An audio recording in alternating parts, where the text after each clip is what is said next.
Hello dear aspirant, welcome to all of you in our channel study with Alok. देखिए छात्रों, आज हम लोग जो बात करने चल रहे हैं वो कर्म के सिद्धांत पर डिस्कशन करेंगे। काफी इंपॉर्टेंट टॉपिक है और यहाँ से जो क्वेश्चन बनते हैं, अगर आप ये मान के चलिए कि अगर थोड़ी सी जानकारी है तब तो ठीक है, अदरवाइज यहाँ से क्वेश्चन गलत होने की भी संभावनाएं रहती हैं। तो एक बार इस लेक्चर को अच्छे से पढ़ लें और इससे संबंधित कोई भी क्वेश्चन जो अब तक आया है या जो आएगा उसको आप इजिली कर ले जाएंगे। तो एक इस चैप्टर को कंप्लीट करते हैं। तो कर्म के सिद्धांत में देखिए डॉक्टर गोपाल जी के शब्दों में क्या कहते हैं कि मृत्यु के बाद कर्मों की अच्छाई और बुराई के अनुसार उसे कुछ समय के लिए स्वर्ग के सुख और नरक की यंत्रणाएं भोगनी पड़ती हैं। यानी प्रत्येक व्यक्ति जब मृत्यु होती है तो उसके कार्यों का लेखा जोखा होता है और जैसी उसकी अच्छाई है बुराई है उसी समय के लिए उसी के अनुसार जो है वो स्वर्ग के सुख को भोगेगा या नरक की यंत्रणाएं भोगेगा। और पुनर्जन्म में सुख और दुख, समृद्धि और दरिद्र सभी पुनर्जन्म के कर्मों के अनुसार होते हैं। तो ये कहता है कि जो पुनर्जन्म में अगर देखा जाता है कि जब फिर से पुनर्जन्म होता है किसी व्यक्ति का, तो जो उसको सुख वाली स्थिति है, जो दुख की स्थिति है और जो समृद्धि की स्थिति है या दरिद्रता की स्थिति है, ये वास्तव में जो उसका प्रारब्ध कर्म है, जो संचयमान कर्म और मतलब वो जो भोग रहा होता है उसको प्रारब्ध कर्म ही कहते हैं। ठीक है, प्रारब्ध कर्म में संचयमान कर्म और जो वर्तमान कर्म है दोनों को मिल करके जो आप इस समय कर रहे होते हैं, तो इसको ये प्रारब्ध कहता है। ठीक है, तो इस तरीके से सुख और समृद्ध है ना, या दुख और दरिद्र, ये जो कॉन्सेप्ट है ये पुनर्जन्म के सिद्धांत कर्म के आधार पर ही, तो कर्म जैसा किए रहेंगे उसी प्रकार के आपको फल प्राप्त होंगे। कर्म का सिद्धांत देखिए, कर्म का सिद्धांत व्यक्ति के नैतिक उत्तरदायित्व पर बल देता है। तो ये भी ध्यान रखने की जरूरत है कि जो कर्म का सिद्धांत है वो नैतिक उत्तरदायित्व से संबंधित है।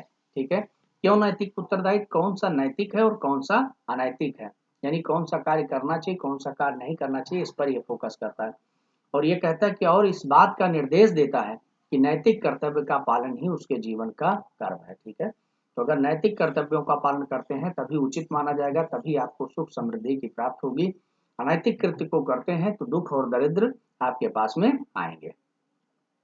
इस तरीके से बात होती है कि कर्म का सिद्धांत जो है वो व्यक्ति को परहित के कार्यों को करने के लिए प्रेरित करता है।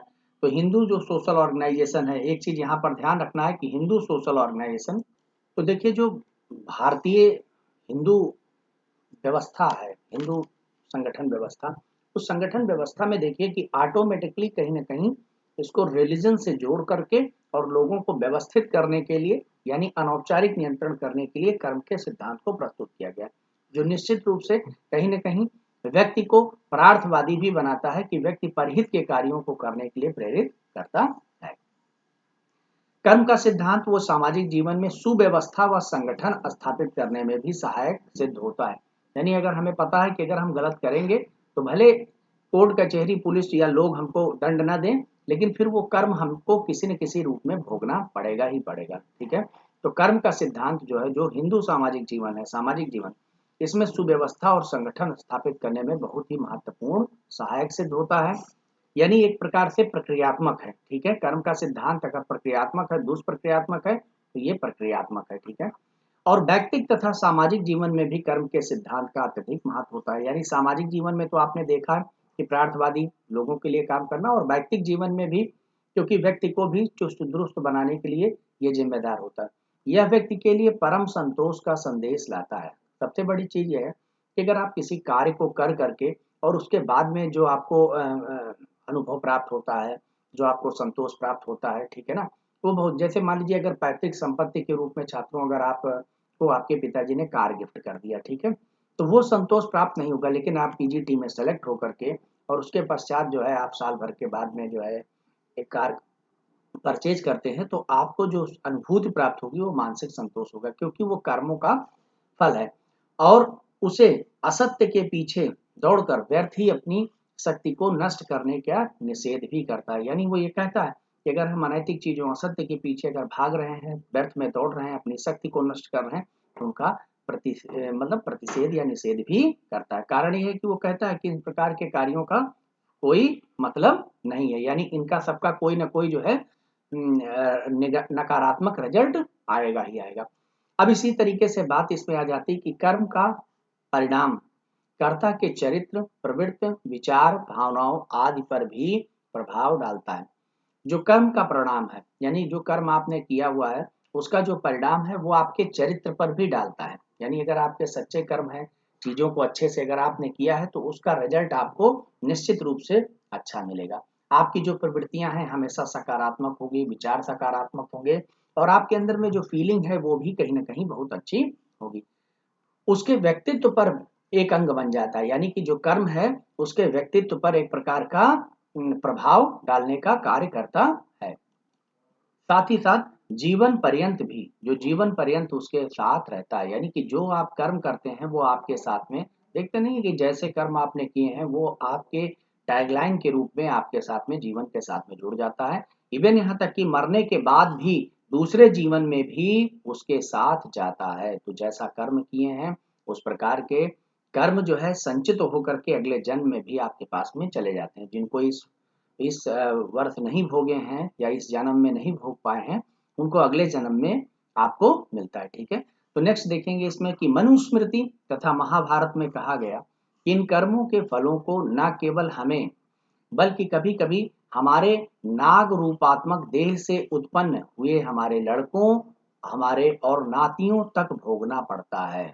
यानी एक चीज बड़ा इंपॉर्टेंट है कि मनुस्मृति और महाभारत तो यहाँ तक कहता है कि अगर आपने सच्चे कर्म नहीं किए, सदकर्म नहीं किए हैं तो ये जो है इसका प्रभाव आपके बच्चों के ऊपर, आपके जो है नातियों के ऊपर भी पड़ने का होता है। ठीक है, तो ये बड़ा इंपॉर्टेंट है, तो इसलिए इसको भी ध्यान रखने की जरूरत है कि इसलिए सदकर्म बहुत आवश्यक होते हैं। अगर सदकर्म नहीं है तो फिर आगे के लोग भी उसको रोकते हैं। कर्म के अर्थ की बात हम लोग करते हैं कि कर्म का अर्थ क्या है। कर्म जो है वो शब्द क्री धातु से बना हुआ है। ठीक है, संस्कृत के क्री धातु से बना है और जिसका अर्थ होता है करना। क्री माने करना या व्यापार या हलचल होना होता है। ठीक है, गीता में लिखा गया है कि मनुष्य जो कुछ करता है, मनुष्य जो कुछ भी करता है, जैसे खाना पीना, खेलना उठना बैठना, रोना सूंघना, देखना सुनना, बोलना चलना, मतलब ये सब जो भी चीजें हैं, ठीक है, मनन करना, ध्यान करना, आज्ञा और निषेध करना, दान देना, यज्ञ करना, खेती व्यापार, इच्छा करना, कोई चीज इच्छा भी हो गई वो भी एक प्रकार से आप जो है करते हैं। ठीक है, इच्छा करना या निश्चय करना, चुप रहना, ये सब चीजें हैं। ये सब, इनको सबको कर्म के अंतर्गत रखा जाता है। यानी चुप रहना भी एक प्रकार का कर्म है, निश्चय करना भी एक प्रकार का कर्म है, इच्छा करना भी एक प्रकार का कर्म है। इस तरीके से गीता के अनुसार जीना मरना भी कर्म ही है। आप अगर जी रहे हैं तो वो भी एक कर्म कर रहे हैं और मर गए तो वो भी एक कर्म है। तो ये याद रखना है कि जीना मरना को भी कर्म की श्रेणी में रखा गया है, व्यापार को भी, चुप रहने को भी, निश्चय करने को भी, ठीक है, ध्यान करने को भी। ये जो चीजें निम्न में से कौन सा धर्म की श्रेणी में, कर्म की श्रेणी में नहीं आता है, ऐसा करके क्वेश्चन पूछ लिया जाए तो आप इसको ध्यान रखिएगा। ठीक है, अब हम लोग बात करेंगे कि गीता में कर्म का मतलब ये नहीं एग्जीक्यूट हो गया, मन में भी सोच रहे हैं तो वो भी आपके कर्म के अंतर्गत आते हैं। गीता तो ये कहती है अगर पाप विचार आपके मन में भर गए हैं तो वो भी आपका कर्म जो है, जो हो रहा है वो गलत काम कर रहे हैं। जैसे होता नहीं कि आपके मन में कोई कुंठित विचारधारा हो गई किसी को लेकर के, आपके मन में कोई पाप चल रहा है ना, प्रदूषित विचार चल रहा है, तो वो कर्म भी आपका सही नहीं होगा। ठीक है, तो गीता में कर्म के 3 भेद बताए गए हैं। तो कहते हैं 3 भेद हैं, एक सात्विक, ठीक है, कर्म होता है, एक राजसिक कर्म होता है, एक तामसिक कर्म होता है। सात्विक कर्म का मतलब होता है, ये भी इंपॉर्टेंट है, यहाँ से क्वेश्चन आपके पीजीटी में बने हुए, इसलिए लर्न करके रखना है कि जो कर्म फल की आशा त्याग करके बिना मतलब बिना आसीन के स्वार्थ के अनुसार किए जाते हैं। ठीक है, आशा त्याग कर करके और बिना जो है तो आशा के आधार पर अगर किए जाते हैं तो उनको हम क्या कहते हैं, सात्विक कहते हैं। तो इस तरीके से आपने देखा छात्रों कि मतलब कोई भी अगर ऐसा धर्म हो जिसमें आशा त्याग करके, मतलब आशा ना हो, आप उसमें फल की आशा ना करें, यानी आसक्ति के स्वधर्मानुसार, बिना आसक्ति के, आसक्ति मतलब हो गया कि उसके आशा विहीन आप रहे। ठीक है, अर्थात उसमें फल की आशा ना करें, क्या होगा, वो अपने आप फल मिलेगा। तो बिना आसक्ति के स्वधर्मानुसार किए गए जाते हैं। जैसे मान लीजिए इस चीज को अगर हम समझा दें, जैसे आप पढ़ाई कर रहे हैं तो आप पढ़ाई करने में अगर आपको सर हम पढ़ रहे हैं, बहुत मेहनत कर रहे हैं तो हमारा पीजीटी ही निकलना चाहिए क्योंकि हम बढ़ नहीं, अगर आप इस तरीके से पढ़ेंगे तो आपके ऊपर दबाव बनेगा। ठीक है, आप इसको निस्वार्थ भाव से पढ़िए। ठीक है, निस्वार्थ भाव से का मतलब जो आपका धर्म कहता है, धर्म आप विद्यार्थी बने हैं, कंपटीटर बने हैं, तो कंपटीटर का धर्म है अधिकतम अपना यूटिलाइज करना, बार बार रिवीजन, जो भाई हम बताते हैं उनको आपको करना। लेकिन अब आप उसमें जब आशा लगाने लगते हैं, सर होगा कि नहीं होगा, डर, तो जो व्यक्ति आसक्त हो जाते हैं उन्हीं के मन में डर होता है और वही कहीं ना कहीं कंफ्यूजन की स्थिति में होते हैं और वही जाकर के एग्जामिनेशन में भी 4-5 क्वेश्चन गलत करके आते हैं, क्योंकि वो आसक्त हो जाते हैं। ठीक है, आसक्त होने का मतलब कर्म के फल के प्रति बहुत ज्यादा मतलब जिज्ञासा उनकी बढ़ जाती है, तो इससे उनके सामने दिक्कत आ जाती है। तो आपको क्या करना है, आपको ये करना है कि आप जो है उसके आस फल की आशा को छोड़ करके अपने स्वधर्म के अनुसार जो भी आप कर्म हैं उनको करें। इसी तरीके से बात आ जाती है राजसिक की।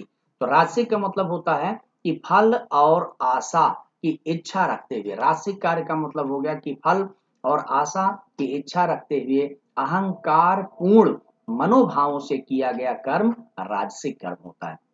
तो जब भी व्यक्ति कोई फल की आशा करके रखता है, इच्छा रखते हुए, ठीक है, अहंकार पूर्ण मनोभाव से किए हमारा है, तो वो राजसिक कर्म माने जाते हैं। तो राजसिक आज के डेट में आपने देखा होगा कि बहुत सारे विद्यार्थी जो ऐसे हैं जो राजसिक कर्म की ओर अग्रसर हो चुके हैं। ठीक है, तो राजसिक कर्म का मतलब आप समझ रहे होंगे कि किस तरीके से चीजें इसमें जुड़ी हुई। तो राजसिक कर्म का मतलब ये हो गया कि आप फल की भी और आशा की इच्छा भी, मतलब फल की आशा रखते हुए अहंकार पूर्ण कि ये मैं ही कर रहा हूँ, मेरा कैसे नहीं होगा। ठीक है, आप इस तरीके से जब बात करने लगते हैं तो वहां पर एक से एक धुरंधर निकल करके सामने आ जाते हैं और आपको अगर कहीं उस पर हार मिलती है तो बहुत ज्यादा आप डिप्रेशन में जाते हैं।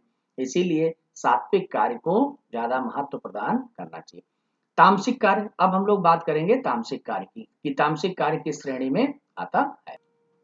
तो वह कर्म जो वर्तमान में, तो तामसिक का मतलब ये हो गया कि वह कर्म जो वर्तमान तथा भविष्य, वह कर्म जो वर्तमान तथा भविष्य को बिना सोचे मोहवश किया जाता है, तो उसको हम क्या कह देते हैं, तामसिक कर्म होता है। जैसे अभी आप लोगों ने शबनम और सलीम केस सुना होगा, ठीक है, जिसमें शबनम ने अपने ही परिवार के 7 खून कर दिए थे। ठीक है, तो अब आप ये जो है कि जो वर्तमान और भविष्य को बिना सोचे समझे मोहवश अगर ऐसा कार्य कर देता है तो वो तामसिक कार्य कहलाता है। ठीक है, तो व्यक्ति को इन तीनों प्रकार के कार्य, सात्विक, राजसिक और तामसिक, इनको अलग अलग, तो जो इसमें सबसे बेस्ट है, अगर सात्विक कर्म के अनुसार अगर आप कर्म करते हैं तो छात्रों ये मान के चलिए कि आपको निश्चित रूप से सफलता मिलेगी ही मिलेगी। ठीक है, कोशिश आपकी जरूर ये होनी चाहिए।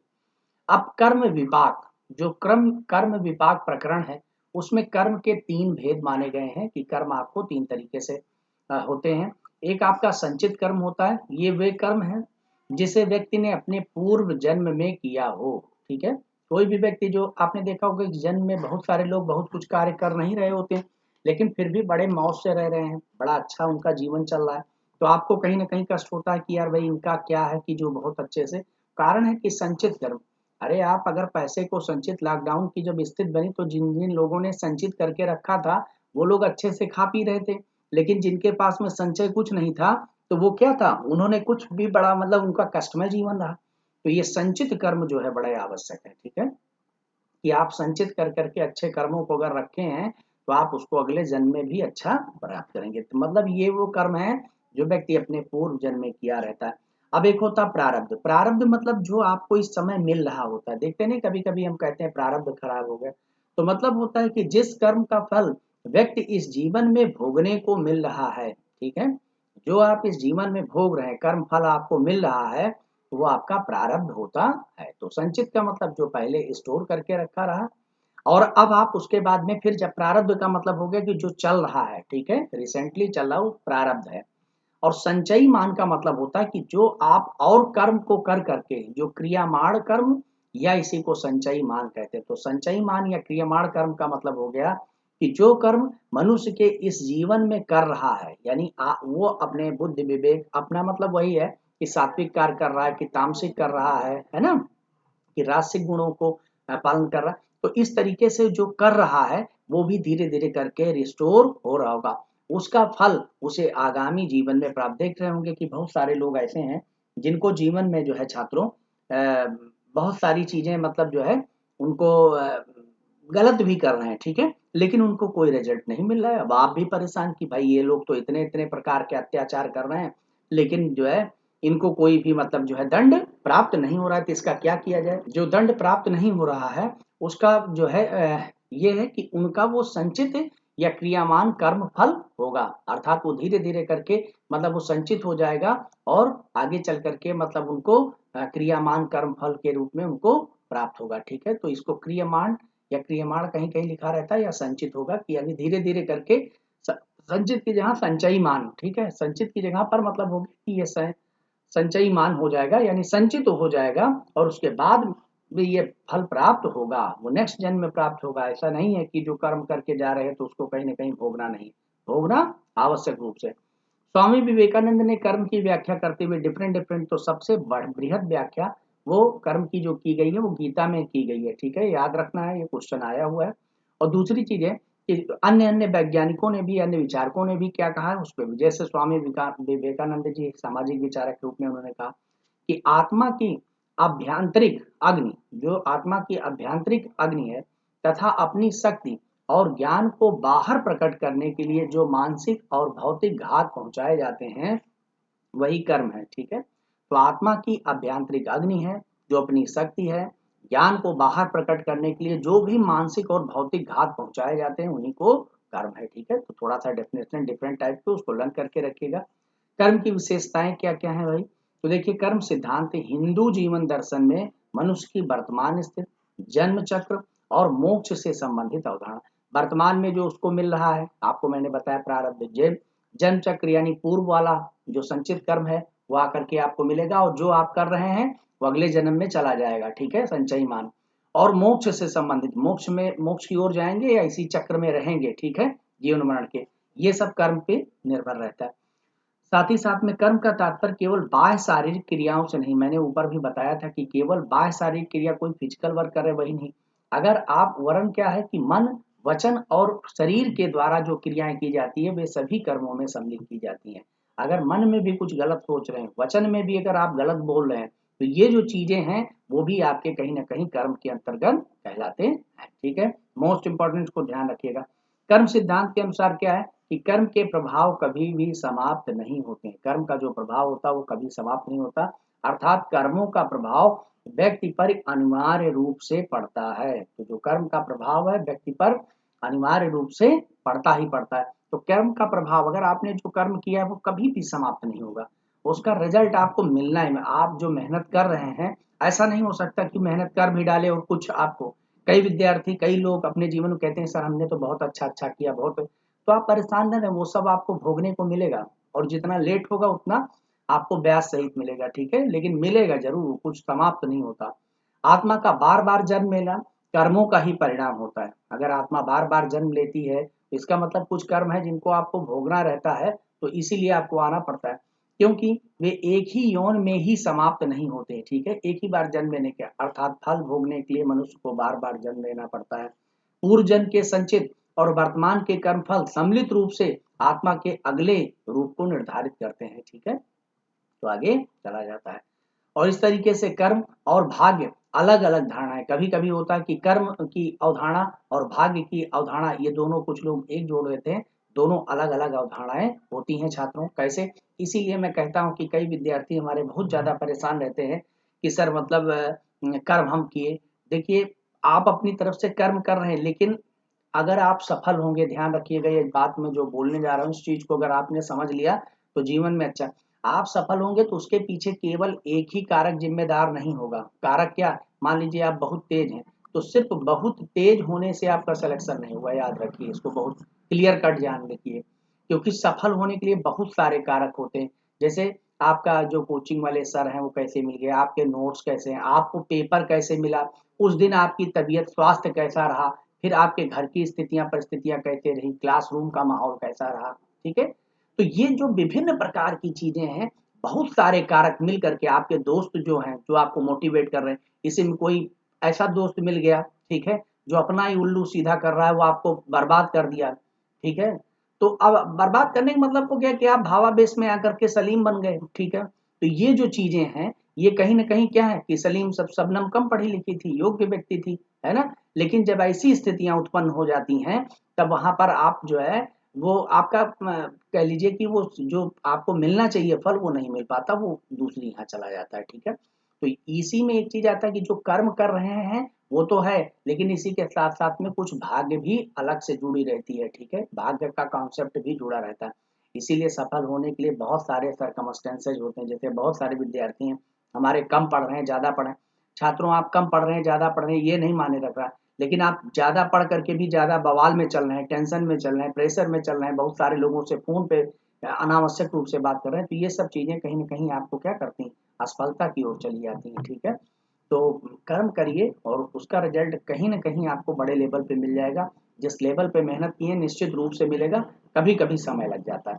यदि पूर्व जन्म के कर्म फल के आधार पर वर्तमान को भाग्य समझा जाए और सुकर्म ना किए जाएं तो आगामी जीवन और दुखमय हो जाएगा। यानी कभी कभी होता कि प्रारब्ध आपका बहुत अच्छा है, आपको सब चीजें मिलती गई तो ठीक है, आप अपना जो है आप उसको प्राप्त मर, लेकिन अगर वर्तमान में जो चीजें आपको मिल गई उसको अगर आप यूटिलाइज नहीं कर रहे हैं, वर्तमान आपको धन तो मिल गया लेकिन अगर आप धन का इन्वेस्टमेंट नहीं करेंगे तो वो और आगे नहीं बढ़ेगा, धीरे धीरे करके समाप्त। तो प्रारब्ध जो होता है वो धीरे धीरे करके समाप्त हो जाता है और उसके बाद में फिर आपका जो आगामी जीवन होगा वो दुखमय हो जाता है। तो इसीलिए जो प्रारब्ध प्राप्त हुआ, किसी को प्रारब्ध नहीं प्राप्त हुआ तो लग करके बनाता है, और किसी को प्रारब्ध प्राप्त हुआ है तो उस प्रारब्ध के जरिए क्या करता है, उसको आगे बढ़ाने की कोशिश करना है। इस प्रकार वर्तमान को भाग्य संतोष किया जा सकता है कि वर्तमान में भाग्य संतोष, लेकिन आगामी जीवन के लिए सत्य कर्म भी करते रहना आवश्यक है। तो ये ध्यान रखना कि कभी कभी भाग्य के भरोसे कुछ चीजें आपको प्रारब्ध में मिल जाती हैं।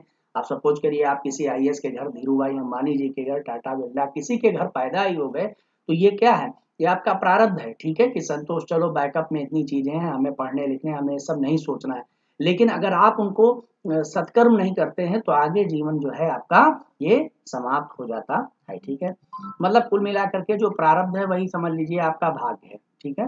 कर्म का सिद्धांत की अगर हम लोग बात करें कि कर्म के सिद्धांत, तो अगर हम लोग देखें कि छात्रों प्रारब्ध ही क्या है, अगर मोटे मोटे भाषा में समझें कि जो आपका प्रारब्ध है वही भाग्य है, यही तो है जो आपका प्रारब्ध कर्म है। तो इसका मतलब वो प्रारब्ध भाग्य कुछ नहीं है, देखा जाए तो वही प्रारब्ध ही कर्म है, जिसको आप जानते नहीं है कि आपने पूर्व जन्म में क्या किया था, वही भाग्य के रूप में सामने आया हुआ है।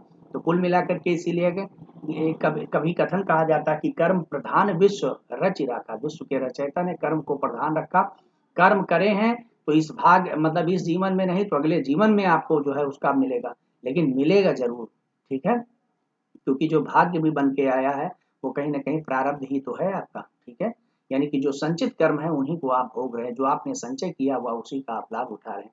देखिए वेदों का सिद्धांत, वेद इस पे क्या कहते हैं कि वेदों में यह उल्लिखित मिलता है कि आत्मा अमर है, आत्मा नहीं कभी मरती, आप शरीर केवल त्याग करके आगे जाता रहता है और ये आगे बढ़ती रहती है। शरीर नाशवान है, इसलिए वेदों की ऋचाओं और मंत्रों में आत्मा के अमरत्व की कामना की गई कि आत्मा जो है वो कहीं ना कहीं अमर रहे, ठीक है। दूसरी चीज है कि पीएन प्रभु क्या कहते हैं, ठीक है। तो पीएन प्रभु का यहाँ पर है कि वेदों में जो विचार आए हैं, ठीक है, वेदों में जो विचार आए हैं वही कालांतर में कर्म सिद्धांत के आधार बन गए। जो वेदों के अंदर में जो विचार हैं वही कर्म सिद्धांत के आधार बन गए, यानी कि जो बाद में बना हुआ है, गीता का कर्म बना हुआ है, तो ये वास्तव में वेदों में जो विचार आए हैं उन्हीं को हम कर्म सिद्धांत के रूप में बन गए। उपनिषदों के अंदर में क्या लिखे गए हैं, ठीक है। उपनिषदों में कर्म के सिद्धांत की व्याख्या पुनर्जन्म के सिद्धांत के द्वारा दी गई है, ठीक है, कि जो पुनर्जन्म है उसी के आधार पर कर्म के सिद्धांत को समझाया गया। और याज्ञवल्क्य ने कहा, ठीक है, याज्ञवल्क्य स्मृति में कहते हैं कि मनुष्य का आगे का जीवन उसके कर्मों द्वारा निर्धारित होता है, मनुष्य का जो अगला जीवन है उसके कर्म द्वारा निर्धारित होता है। शुभ कर्मों का परिणाम शुभ और अशुभ कर्मों का परिणाम सदैव अशुभ होता है, यानी ये फिक्स रहता है। महाभारत में वर्णित सिद्धांत, महाभारत के अंदर में देखिए तो महाभारत में कर्म के सिद्धांत को जीवन दर्शन के रूप में प्रस्तुत किया गया है। महाभारत के अंदर में जो प्रस्तुत किया वो जीवन दर्शन के रूप में प्रस्तुत किया है, श्री कृष्ण ने इस तरीके से बातें कही है। और उसी का एक जो है भीष्म पर्व में जो गीता आया है, ठीक है, तो गीता का कर्म का जो सिद्धांत है वो गीता में कर्म की सर्वाधिक विस्तृत, जो विस्तृत है या विशद बड़े लेवल पर और वैज्ञानिक व्याख्या प्रस्तुत की गई है। तो ये याद रखना कि सबसे बृहद लेवल पर विशद और वैज्ञानिक व्याख्या कर्म की कहाँ प्रस्तुत की गई है, तो श्रीमद् भागवत गीता में प्रस्तुत की गई है। और इसमें कि वैदिक परंपरा और उपनिषदों में कर्म से संबंधित जो प्रतिपादित हुए थे, ठीक है, भगवत गीता में उन्हें कहीं अधिक व्यवस्थित रूप से प्रस्तुत करके एक अधिक व्यवहारिक दृष्टिकोण प्रस्तुत किया गया। यानी कि जो वेदों से शुरुआत हुई है, उनको यहाँ पर वेदों के अंदर में, उपनिषदों के अंदर में जो कर्म की व्याख्या शुरू हुई, उनका एक सिस्टमैटिक व्यवहारिक दृष्टिकोण प्रस्तुत किया गया है भगवत गीता के अंदर में। और श्री कृष्ण द्वारा अर्जुन को समझाते हुए कहा गया कि बिना फल की इच्छा रखते हुए कर्म करते रहना चाहिए, ठीक है। तो कर्म का समाजशास्त्रीय सिद्धांत, उसके बाद में जब समाजशास्त्र की बात है तो कर्म के समाजशास्त्रीय सिद्धांत, क्योंकि ये जो थ्योरी है वो कैसे फंक्शनल है, इसको समाजशास्त्रीय सिद्धांत, समाजशास्त्रीय दृष्टि से कर्म की सिद्धांत, जो कर्म सिद्धांत की अवधारणा में सामाजिक व्यवस्था और संगठन का महत्व है, कि जो सामाजिक व्यवस्था बनी हुई है कैसे व्यवस्थित है, सामाजिक संगठन कैसे बना हुआ, इस पर उन्होंने बताया हुआ, तथा भारतीय समाज के लिए हर युग में प्रेरणा का प्रमुख स्रोत रहा है, ठीक है, यानी फंक्शनल रहा है। डॉक्टर राधाकृष्णन क्या कहते हैं इस पे, यह सिद्धांत घोषणा करता है कि मानव अपने कर्मों के कारण ही शक्तिशाली है, ठीक है, मानव अपने कर्मों के कारण, जो कर्म है वही कर्म ही उसको शक्तिशाली हुए। तो राधाकृष्णन जी का बहुत ही अच्छा स्टेटमेंट है कि मनुष्य अपने कर्मों के कारण ही शक्तिशाली है। मैक्स वेबर इस पे कहते हैं कि कर्म सिद्धांत ने संसार को पूर्णतया तर्क और बुद्धिवाद में परिवर्तित कर दिया। तो कहीं ना कहीं मैक्स वेबर जैसा विचारक वो कहता कि जो कर्म का सिद्धांत है, वास्तव में जो कर्म का सिद्धांत है, इसी को पूरा मतलब तर्क की जैसा तर्क और बुद्धिवाद में परिवर्तित करने का कार्य कर्म का सिद्धांत किया। तो ये मोस्ट इंपॉर्टेंट है, आपका आ सकता है, ठीक है। और दूसरी चीज है कि जीबी गोखले, लास्ट के यही दोनों पढ़ने के बाद ये लेक्चर समाप्त होगा, कि बीजी गोखले यानी बाल गंगाधर जो बाल कृष्ण गोखले हैं, वो कहते हैं कि कर्म इस तरह दोनों दिशाओं में देखता है, कर्म हमेशा दोनों दिशाओं में देखता है, भूत पर भी दृष्टि डालता है और उज्जवल भविष्य की ओर भी है। जो आप कर रहे हैं भूत पर भी, कि आपको बैकअप में क्या रखे हैं, और जो आप कर रहे हैं उसका भविष्य में क्या परिणाम होगा। तो बीजी गोखले साहब ये कहते हैं कि कर्म दोनों दिशाओं की ओर देखता है, भूत पर भी दृष्टिपात डालता है और उज्जवल भविष्य। डॉक्टर एस राधाकृष्णन जी क्या कहते हैं कि कर्म सिद्धांत जीवन एवं व्यवहार के लिए सबसे मूल्यवान है, जो कर्म सिद्धांत है और जीवन और व्यवहार के लिए सबसे मूल्यवान है। तो इस तरीके से ये पार्ट हम यहीं पर समाप्त करते हैं और आगे की कक्षाओं में हम लोग मुलाकात करेंगे। धन्यवाद।